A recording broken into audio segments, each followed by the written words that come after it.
Imagine kung unsa ka kapalangga sa Dios. Try to imagine kung unsa ka palangga sa Dios ang tao. Si Lucifer, usa ka angel sa Ginoo sa langit, kauban nilang Gabriel ug ni Michael, no, mga angel sa langit, si Angel Gabriel, Angel Michael ug si Angel Lucifer. Si Lucifer nakasala. Kaisa sa nakasala katong pagpagarbo niya, hambog siya. Pero wala siya gitagaan sa Dios og second chance. Wala siya gitagaan sa Dios og another chance. Apan ang tao sa diyang ikaw ug ako nakasala, 1,000 times na nakasala mga igsoon sa atong buhi nga Dios. Pero kanunay always na niyang gipasaylo. Di ba? 1,000 times ta nakasala sa atong Dios. Pero sa matag adlaw mga igsoon, ihatang gipasaylo, ihatang gidawat. Ingon ana ka espesyal atubangan sa Dios.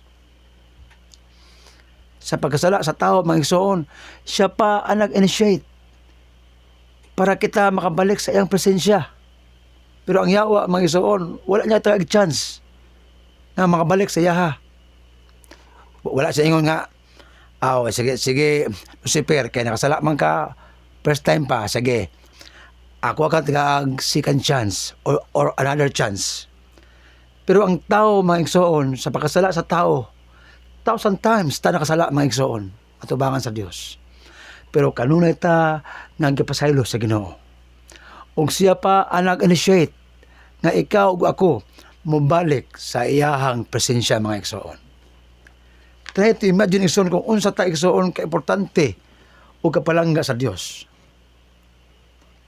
No, paghimo niya bisan pa sa paghimo niya sa tao, mga igsoon, wala siya migamit og spoken words nga let it be og let there be, di ba? Paghimo niya sa kalibutan, sa mga kahoyan, sa mga kalanggaman, sa mga niya, let there be light, naana ang kahayag, let there be rivers, na ang mga rivers igsoon.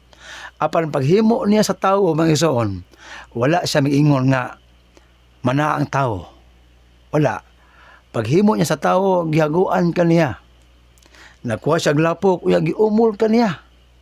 Ug iya kang gihuypan sa ginhawa sa kinabuhi aron mahimo kang tao. Ingon ana ka igsoon ka espesyal tubangan sa Dios. No, ang Biblia gaingon mga igsoon, Isaiah 49 verse 15 to 16. Makalimot man ang usa ka inahan sa iyahang puya nga anak. Ingon ang Dios, dili ug dili gud ako makalimot nimo.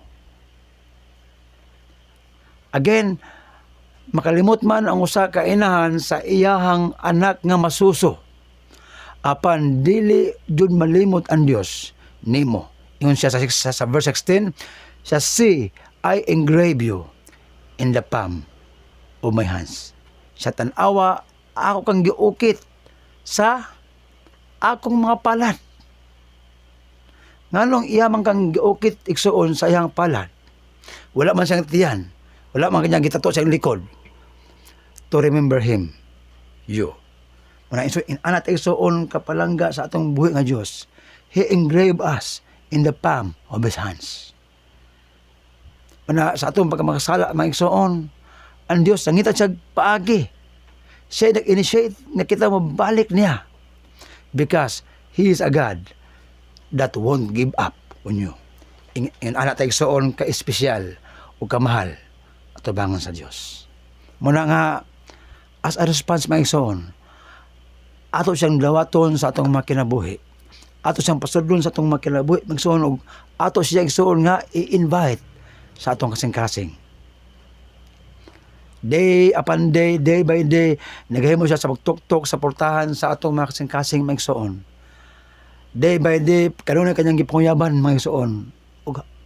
Og day by day, imo siyang gibasted, mga igsoon.